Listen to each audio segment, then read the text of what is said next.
Welcome to this explainer. Right? Let's dive straight in. Imagine trying to count, map, and gather detailed data on over 1 billion people. It sounds, honestly, like an impossible task, doesn't it? But that is exactly what India is gearing up to do with the upcoming 2027 census. What makes this truly awe-inspiring, though, is that this isn't going to be your traditional paper and pen count. No way. We're looking at India's first ever fully digital enumeration. Today, we're going to unpack exactly how this colossal operation works, the groundbreaking new tech driving it, and, most importantly, exactly what you need to do when it's your turn to be counted. Here's our agenda for this explainer. We'll start with A, historic leap, then look at the two-phase strategy, new features and changes, your self-enumeration guide, and finally, why your data matters. Section 1. A historic leap. The scale of India's first digital census. Now, what's truly mind-boggling here is the sheer literal scale of the operation.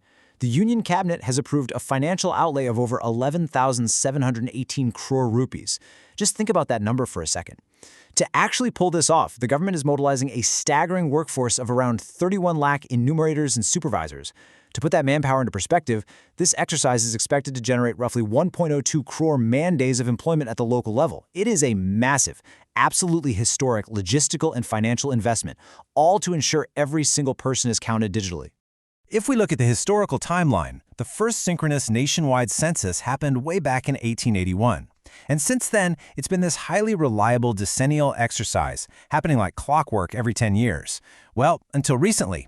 Of course, the census due in 2021 was famously delayed because of the COVID-19 pandemic. But you know, this delay has actually paved the way for the 2027 exercise to be a massive technological leap forward. This is going to be the 16th Indian census overall, the 8th since independence, and, crucially, the very first to be done entirely by digital means. Moving on to Section 2, the two-phase strategy, how the count actually happens. Obviously, an operation of this magnitude literally cannot happen overnight. It has to be broken down into two distinct, manageable phases. So, Phase 1 is the house listing and housing census, and that's scheduled between April and September of 2026. This phase is really all about the physical structures, housing conditions, amenities, and assets that households possess. Then comes Phase 2, taking place in February 2027, which is the population enumeration. This is the part where detailed demographic, socioeconomic, and cultural information about the actual individuals living in those houses is captured. To make those two phases work, there's a strict administrative setup. At the very top, you've got the Union Home Minister and the Registrar General of India. But if you follow that chain of command downwards, it branches out through state chief secretaries, district magistrates, going all the way down to the enumerators and supervisors on the ground. And actually, these are often our local teachers and state government officials. It's this beautifully structured, massive hierarchy, perfectly designed to coordinate the effort seamlessly across incredibly diverse regions. Section 3. New features and changes. What's different in 2027? So, it's out with the giant reams of paper and in with the tech. Enumerators will now be using a secure, offline mobile app for the house listing data. And it's pretty cool. It functions in 16 different regional languages across both Android and iOS. This app connects directly to the CMMS, which is a portal that allows officials to track field progress in near real time. But beyond the tech, there's another major update for 2027, and it's a huge policy shift. Following a decision by the Cabinet Committee on Political Affairs, Phase 2 will now officially include a comprehensive enumeration of castes. This expands well beyond the traditional counting of only scheduled castes and scheduled tribes. Now, before we get to how you can do this yourself, let's look at the kinds of questions they'll be asking during Phase 1. These are just everyday details about your household. They're going to ask about things like your main source of drinking water, your main source of lighting, whether you have access to a latrine or the internet, and even what materials your roof and floors are made of. Essentially, it's building a comprehensive snapshot of exactly how India lives today. Section 4, your self-enumeration guide, how to participate online. Okay, this is where it gets really actionable for you. What's super exciting is that you actually have the option to fill out your census data yourself, totally online, before an enumerator even knocks on your door. Take West Bengal, for example. The self-enumeration window there opened on August 1st and runs until August 15th via the official portal at cecensus.gov.in. This optional 15-day digital window happens right before the physical door-to-door visits officially kick off. Let's pause and bust a few common myths right away, because there's been some confusion here. Do you need to upload your Aadhaar or voter ID? The answer is a definitive, absolute no. No physical documents are required to be uploaded online, and nobody's going to ask for them during a physical visit either. Providing your Aadhaar is strictly optional. Also, officials have made it explicitly clear that this census is completely separate from electoral roll revisions. No one's census data will be deleted if they simply choose not to participate online. So how do we actually go about doing this? Step 1, you just head over to census.cs.gov.in. A quick pro tip for you here, it's highly recommended to use a laptop or a desktop computer for this. It just gives you way better visibility, especially for the maps section we'll talk about in a second.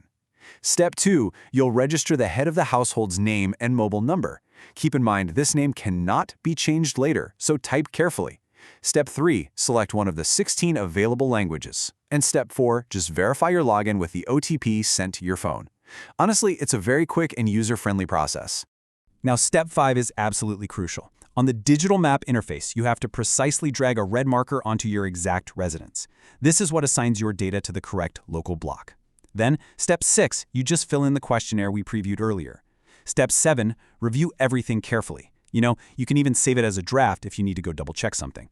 Finally, Step 8, hit Final Submit. But remember, once you click this, no further edits can be made by you. That's it, locked in. But wait, the absolute most important thing happens right after you hit Submit.